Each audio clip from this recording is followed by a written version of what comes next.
Welcome back to the Deep Dive. If you're joining us today, you are honestly in for a wild ride. Oh, absolutely. It's a fascinating topic today. Yeah, our mission is to figure out why the entire world, and specifically world leaders and governments, is suddenly terrified of an AI monopoly. Which is a very real fear right now. It is. We're unpacking this huge report on the geopolitics of technology. And to really understand the sheer panic going on behind closed doors, I want you to picture a room in the French Alps. Right, the G7 summit. Exactly. Outside, you've got these pristine snow-capped mountains. Inside the recent G7 summit, you've got the presidents and prime ministers of the wealthiest democracies on Earth sitting around this massive table. But the seating chart is what's crazy. Right. If you look closely, right alongside these heads of state are Sam Altman of OpenAI, Demis Hassabis of Google DeepMind, and Dario Amodei of Anthropic. It's just an incredibly striking visual, isn't it? I mean, historically, a business leader might get like a brief side meeting in a hallway at one of these summits. Yeah, quick handshake. Exactly. But here, the architects of artificial intelligence were essentially being treated as geopolitical equals.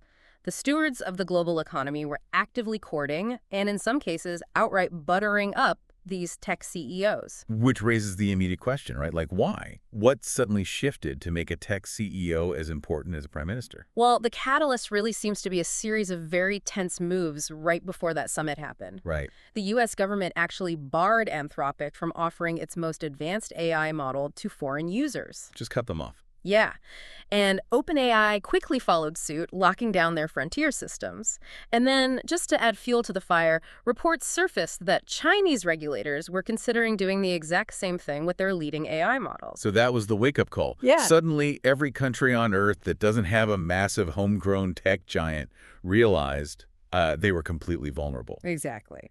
And that brings us to the core concept of today's deep dive, this idea of sovereign AI. Right. And to define that for everyone listening, sovereign AI is basically the realization that countries cannot afford to outsource their brains to the US or China. They have to actively limit their dependence by, heavily investing in their own domestic AI firms and physical infrastructure.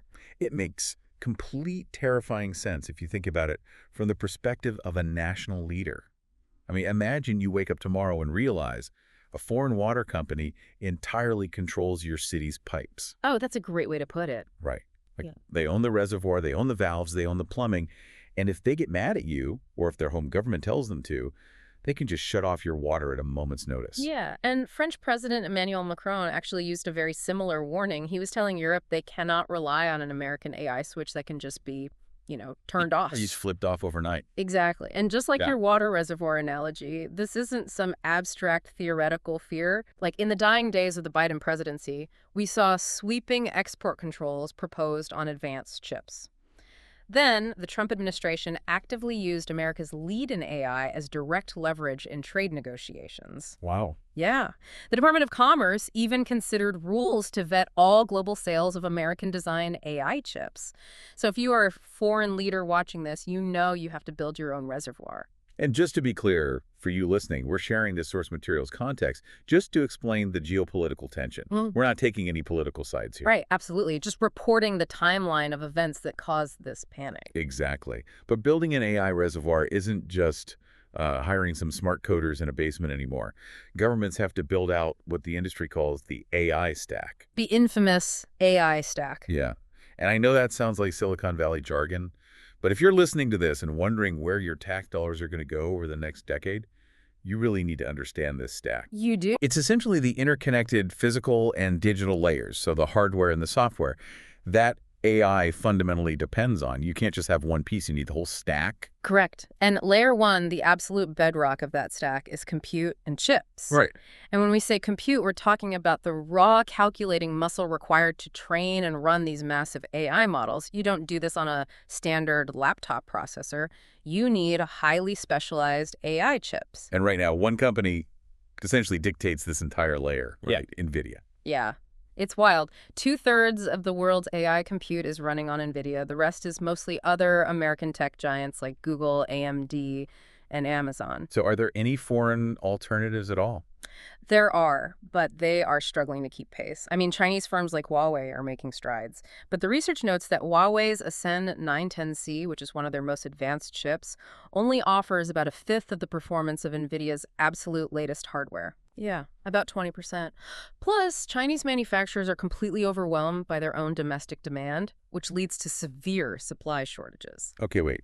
I'm looking at these numbers and I have to ask, if you're a European or Asian government and you see that NVIDIA is basically untouchable and the absolute best Chinese alternative is running at 20% of the speed and is sold out anyway, Right.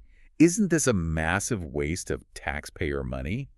Like, why are governments even trying to compete on this physical hardware layer if they were that far behind? It's a very fair question, and it's honestly the multi-billion-dollar dilemma for these nations, but you have to shift your perspective on what sovereignty actually means here. Okay. 100% self-sufficiency in hardware is a myth. Sovereignty in this context isn't about beating NVIDIA. It's about having a baseline level of control. Meaning what exactly? Just physically having the stuff in your country? Yes, physically possessing the assets. Think about the lifespan of these chips. The latest AI hardware stays relevant for about 5 to 6 years. So as Arthur Mensch, he's the head of the French AI company Mistral, as he points out, if a government manages to purchase these chips and physically install them inside data centers on their own soil, they buy themselves a 5-year runway. Oh, I see. Right. Yeah. If a foreign superpower suddenly bans all future tech sales tomorrow, your AI factory keeps running today. Your economy doesn't immediately grind to a halt. Ah, okay. So it's literally about having the physical boxes locked inside your own borders, Exactly. which organically brings us to layer 2 of the AI stack, which is data centers and power. Yeah. Because, okay, say a country manages to stockpile NVIDIA chips. Problem solved, right? Not quite. Not at all. Because those chips are basically incredibly expensive paperweights if you can't plug them in. And the sheer amount of electricity they need is completely altering the geopolitical map. It is staggering. To give you an idea of the scale here, a typical advanced AI data center uses the electricity of about 100,000 households. That is insane. And the absolute largest facilities currently being planned, they are projected to use 20 times that amount.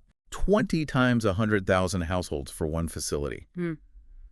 And why is that? Like, why does AI need so much more juice than the servers that, say, run my email or stream my movies? It comes down to how AI learns. When you stream a movie, a server is just fetching a file and sending it to you. It's a simple retrieval. Right. But when you are training a frontier AI model, you have tens of thousands of these specialized chips doing incredibly complex math simultaneously, 24 hours a day for months on end. Wow. And they run incredibly hot. So you aren't just paying for the electricity to run the chips, you are pumping massive amounts of power into cooling systems, like industrial fans, liquid cooling, just to keep the building from catching fire. Literally keeping it from melting down. Exactly. Which means the geography of AI isn't just about where the smartest engineers live anymore. It's about who has a massive, reliable, and preferably cheap power grid. The sources highlight countries like Norway, Saudi Arabia, and the United Arab Emirates as becoming the new prime real estate for AI. Norway has this massive surplus of hydropower, and the Gulf states have virtually unlimited energy resources and the cash to deploy them. And then you look at Europe. Much of Europe is dealing with heavily congested power grids.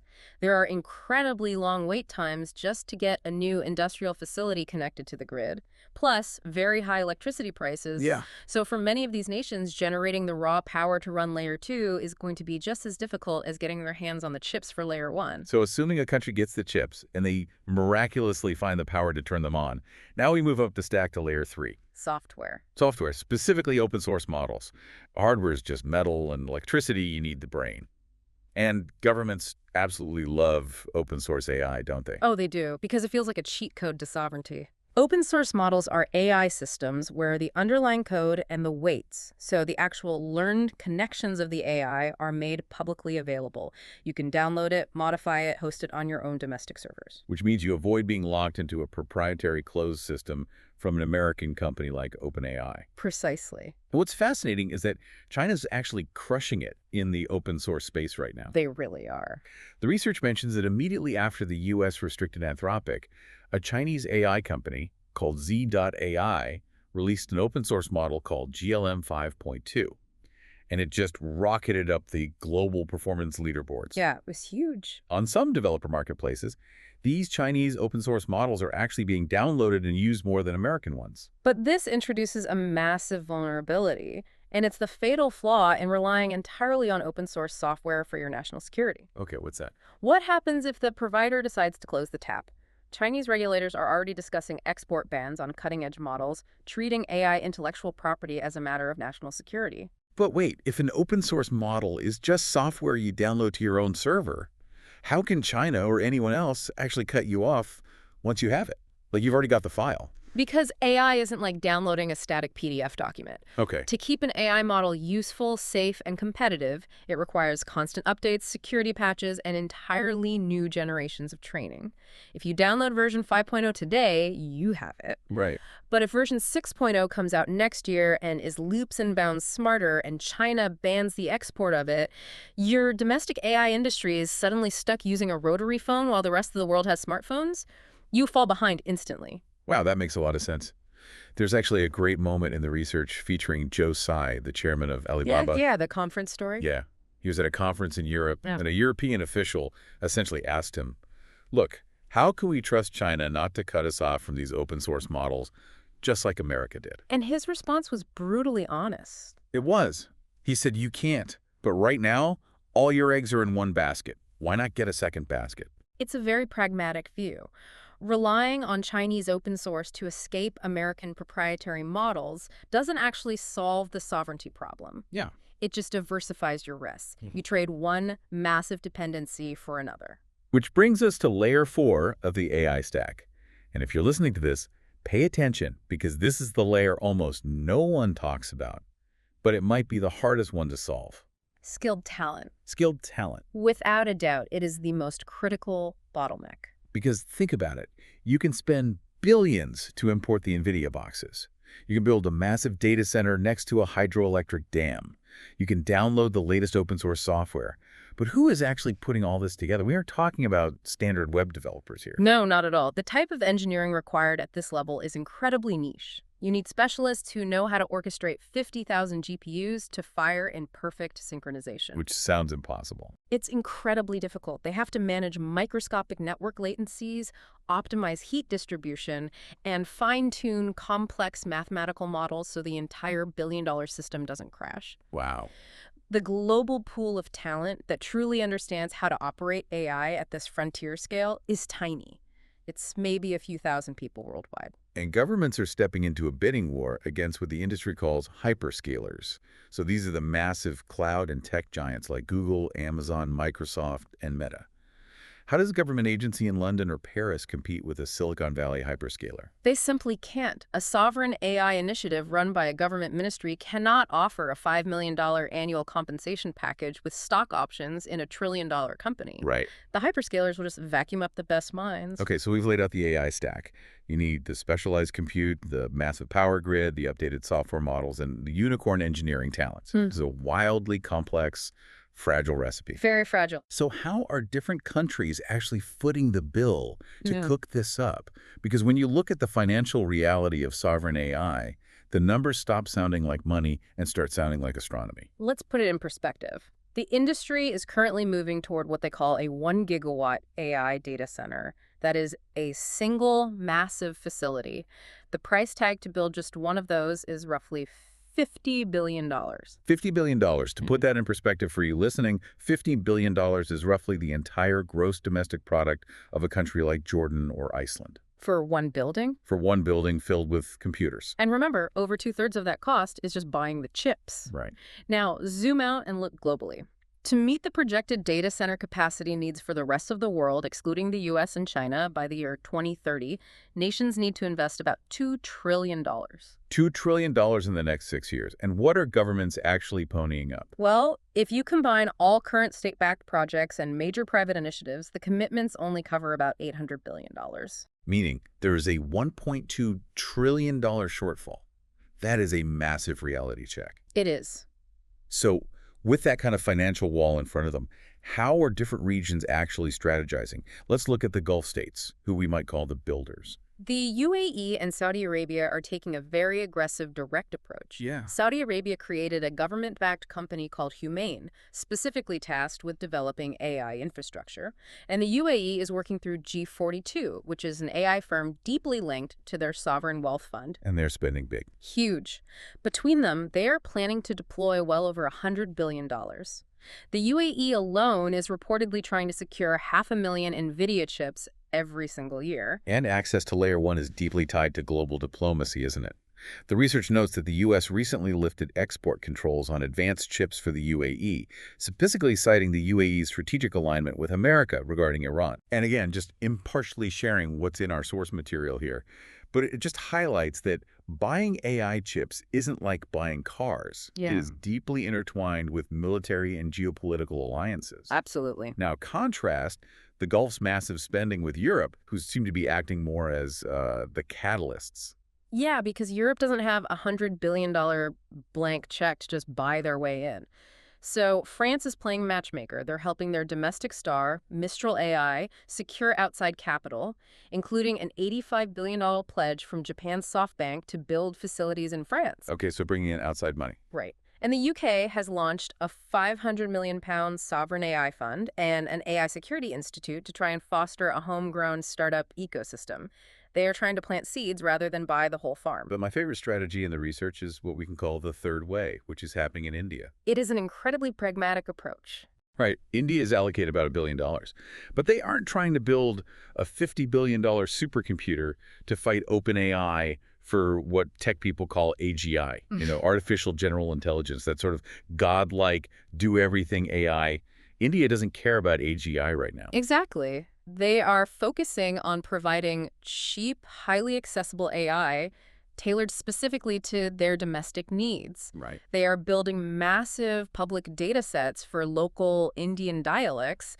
They want AI that can help a local farmer predict crop yields or help a rural student learn math in their native language. It's a strategy of practical, immediate application rather than bankrupting themselves trying to win this global frontier arms race. Exactly. But regardless of whether you take the Gulf approach, the European approach, or the Indian approach, we keep coming back to that $1.2 trillion gap. Governments simply cannot afford to build all of this themselves. No, they can't. So who is filling the void? Ironically, the very tech giants they are trying to gain sovereignty from.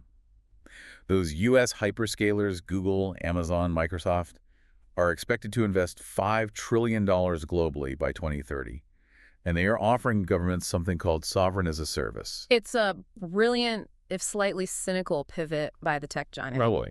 They are going to foreign leaders and saying, look, we know you want control. You don't want your data in California. So we will build the $50 billion data center right here inside your borders. We will hire local operating partners. We guarantee your citizens' data never leaves your country. But as a catch. Oh, a huge one.